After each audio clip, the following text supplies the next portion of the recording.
Welcome back, ladies and gentlemen, to Chapter 4, Day 4. We are in our final day of 4.1, Sample Surveys, What Can Go Wrong? All right, by the end of this video, you will be able to explain how undercoverage, non-response, question wording, and other aspects of a sample survey can lead to bias.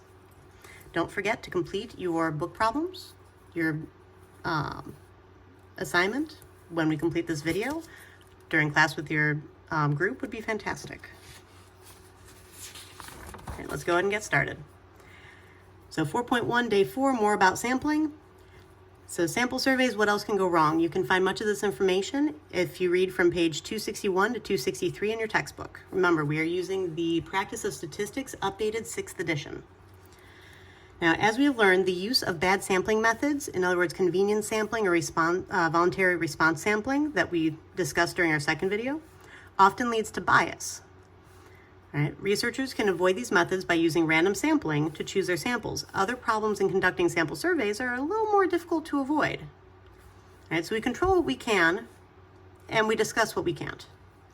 Now remember, bias means that how this study was set up will very likely lead to an overestimate or an underestimate of the true population value that we're trying to measure. All right. Now, what is a sampling frame? All right, we have to concern ourselves with what's called a sampling frame. Now, the definition is sampling is sometimes done using a list of individuals in the population, and that's called the sampling frame. So the sampling frame is a list of individuals in the population. Now, a complete sampling frame often does not exist. Sorry, I have a kitten on my shoulder. Now, what is undercoverage and what problems might undercoverage cause?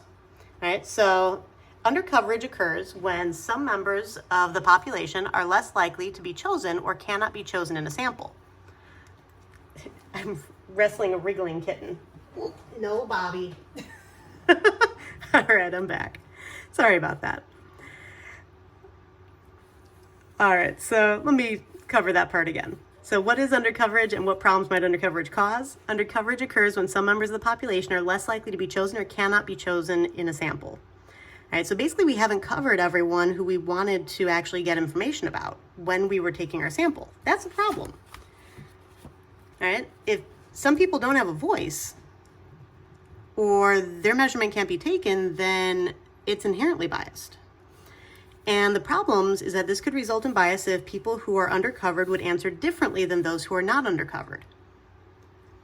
Now, we don't do sampling with elections, but this is a huge issue when we're dealing with governments trying to restrict who is able to vote. That's why voting rights are so important, because we could end up with bias in the results if people who are undercovered would answer differently than those who are not undercovered. Right? Think about voting rights when you're thinking about this. Right?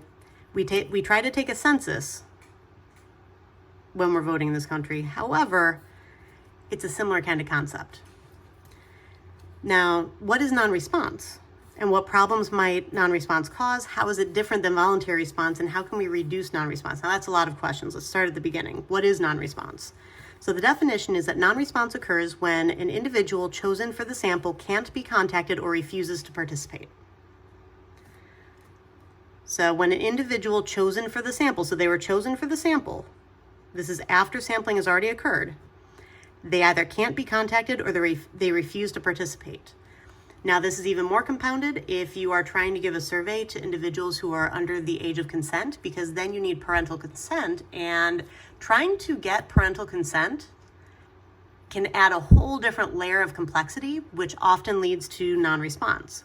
I had that occur in a study that I did in 2018 here at the high school where I was studying test anxiety and trying to measure the proportion of individuals at our high school who experienced debilitating test anxiety.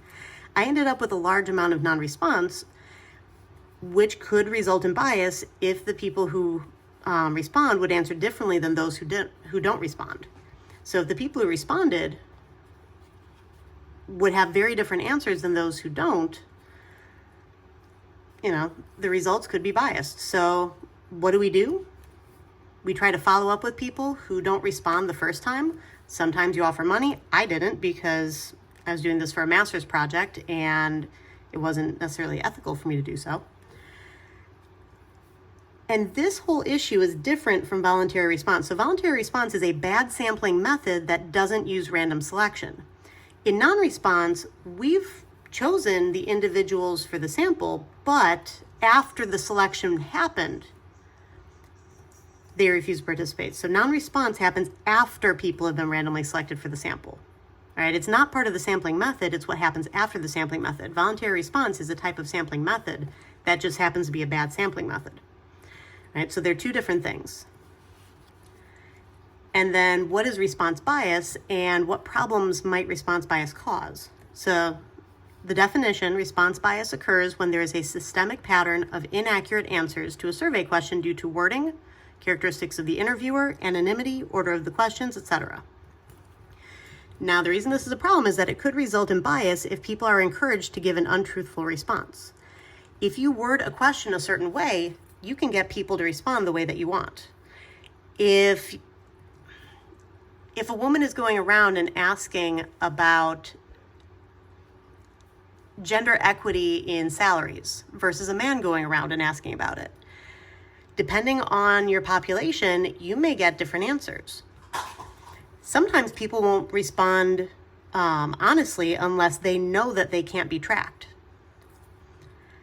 Sometimes people choose the first response they see, or they're always choosing B, or they're always choosing C, which means the order of the questions or the order of the answers could change the results. All right, and finally, an exam tip. A common AP exam error. On the AP exam, many students lose credit when describing what can go wrong in sample surveys because they use the wrong terminology. It's important for you to understand and use the vocabulary of statistics correctly, but you are rarely required to use specific vocabulary in your answers unless you're asked to identify a sampling method or things like that. So to be safe, do not worry about naming the error. Instead, clearly describe the error in the context of the question. Context is the key. All right, the explanation is especially important since just correctly naming the error will often result in no credit as well. All right, so definitely practice this as you're going through your practice problems in your groups. All right, that's it for today. I will see you in class.